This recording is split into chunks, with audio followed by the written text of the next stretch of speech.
In this video, I will talk about one of the battles in history that caused great consequences, the Battle of Hattin. The second half of the 12th century was a decisive period for the fate of the Crusades.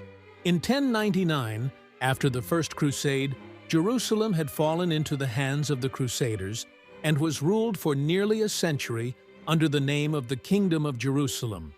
However, over the years, the Crusader states weakened.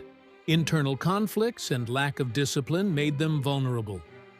During this time, a Kurdish leader was rising in the Muslim world, Saladin. Known for his courage, patience, and strategic genius, Saladin soon became not only the ruler of Egypt, but also of Syria and its surroundings.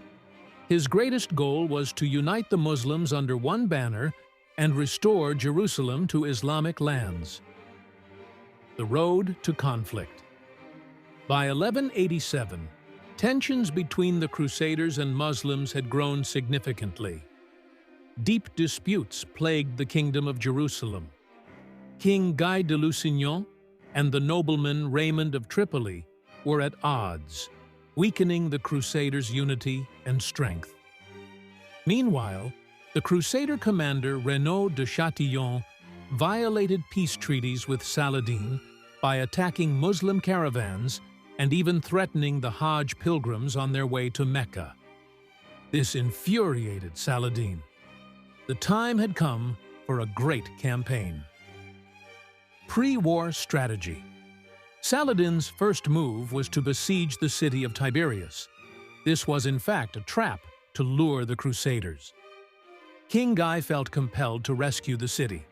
He gathered his army and marched towards Hattin. Saladin's greatest advantage was his deep knowledge of the region's geography.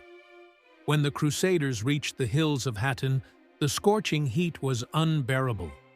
Saladin controlled all the water sources in the area.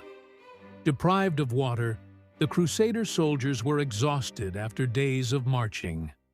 Hunger, thirst, and low morale prepared their defeat even before the battle began. July 4th, 1187.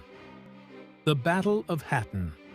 On the morning of the battle, the Crusader army found itself encircled by Saladin's forces. Saladin had arranged his troops in a crescent formation. His archers constantly attacked, wearing down the Crusader lines and preventing any retreat. Saladin's men set fires to block the Crusaders' escape routes.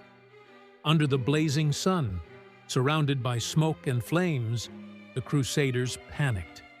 This panic completely shattered their formation. The Muslim cavalry then struck the exhausted Crusaders with deadly force. By the end of the battle, King Guy of Jerusalem was captured. The most formidable force of the Crusader kingdom, the Knights Templar, were nearly annihilated.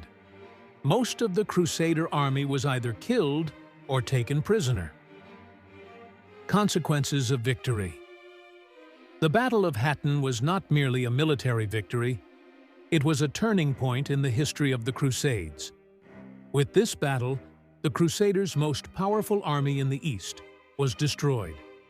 Jerusalem was now defenseless.